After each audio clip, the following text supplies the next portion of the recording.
Have you ever thought of having a job in a beautiful location? Maybe a tropical paradise like Hawaii or a winter wonderland like Alaska. There are plenty of jobs in these locations, but the government hasn't been able to attract enough people to hire. So why don't people want to work there? If you look on usajobs.gov, there are over 700 jobs in Hawaii, over 100 in Guam, and over 700 in Alaska that are open and waiting for the right person. You could be the right person, but there are many reasons why these jobs are not getting filled. Number one is the high cost of living. Because these locations are not on the mainland, you have to import everything in. That becomes incredibly expensive. The government knows this, and that's why they offer a COLA, a cost of living allowance. But it's not enough. Most people do not understand the true difference when it comes to cost of living.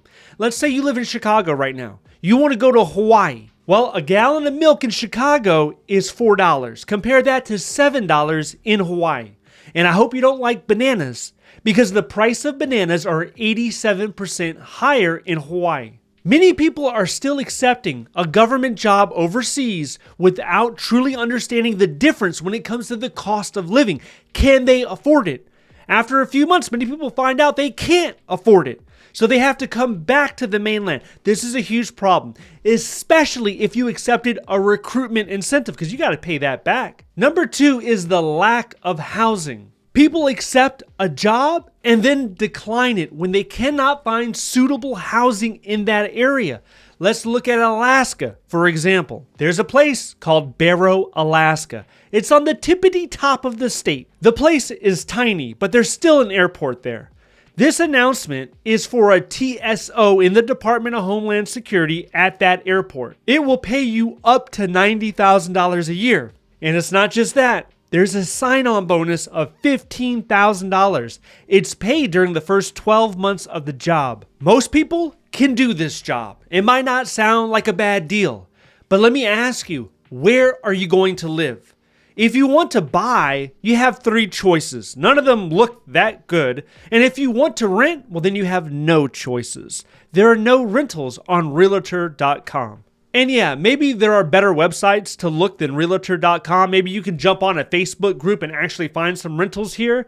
But the population is very small. It looks like this airport, that's what's driving their economy. The last time they did a population count in 2020, there were a little less than 5,000 people in total living there. So if you're coming from a state like Ohio, Illinois, Virginia, where you're used to a bigger place, let's say 2,000 plus square foot house or townhouse, well, that's not going to be a reality in Barrow, Alaska. Number three is the limited career growth. Most federal employees are on the GS pay scale, and you might be able to find a job in Alaska or Guam or Puerto Rico as a GS9, maybe GS11 or 12. But what happens when you want to get promoted higher? When you want to actually get the GS13, GS14? Well, in that case, you're probably going to have to move. You're going to have to go to one of these major cities or probably Washington, D.C.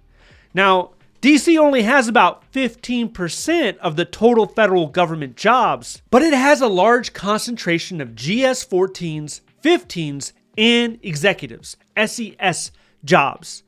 So if you want to climb to the top of the ladder, you're probably going to have to come here at some point. Now, it's not for everyone. There are people out there that feel more than comfortable sitting in their office, in their cubicle, and doing 20 years as a GS9 or a GS11. There's a lot of those folks across the country, and there's nothing wrong with that, but you have to ask yourself, what type of person are you? What are your true ambitions? Number four is the limited local talent. Local talent means the people around you in that physical area, they have the qualifications in order to perform the job. Now, if you're a supervisor, then you care about local talent. You want to be able to hire them. The problem is, in some of these locations, look at the Virgin Islands. Right now, there's about 100,000 people in the Virgin Islands. With that limited population, it could be harder to find specialty skills like cybersecurity, artificial intelligence engineer, roles like that. If you take a look at this chart, you can see which locations are hiring the most and who is suffering the most with attrition. The number one location for hiring is Hawaii, with over 2,800 hires last year. And the worst attrition rate is Alaska, with over 10% of their people leaving. In many of these locations, you will notice that agencies are not just offering recruitment incentives or recruitment bonuses. They're also offering retention bonuses. And it's not just for tech jobs. It's for jobs like a cook, a nursing assistant, a housekeeper. These jobs have bonuses. You can find them on usajobs.gov. And we're not talking about just U.S. territories. We're not just talking about Puerto Rico or Guam. Look completely across the Atlantic Ocean and you'll find jobs in Germany, Japan, South Korea, Spain. There's even some in England. A lot of people don't know about this, but I talked to soldiers who are stationed in Germany. They're stationed in Italy, and they're looking for a job as they transition out of the military. These jobs are available. You just have to adjust your filters and do a search. Some of these jobs will have less competition than others. Think about if you're applying for Alaska. There might not be as many people applying for Alaska jobs as there are Italy jobs. If you start applying to jobs in Italy, you're going to come across a lot of competition because people want to be stationed there. They want to go to Italy so they can travel Europe and see the world and all the rest of it. Same thing with 100% remote jobs. That is equally, if not more, competitive. Think about it. Wouldn't you like to do your job in your pajamas, laying in your bed, typing on the couch or in your bed? A lot of people, they love that idea. That's why thousands of people apply.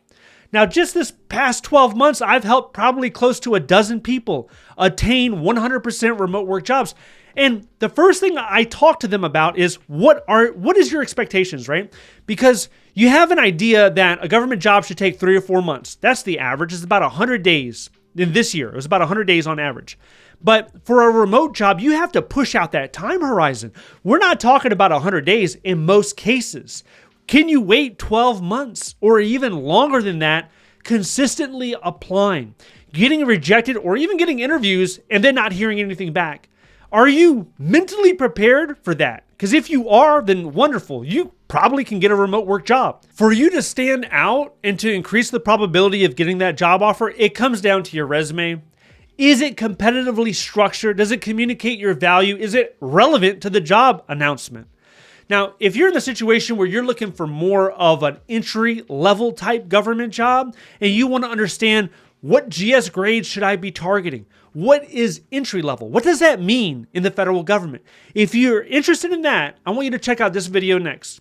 If you'd like to see more videos like this, please click like and subscribe. Thank you so much for watching. I'll see you in the next one.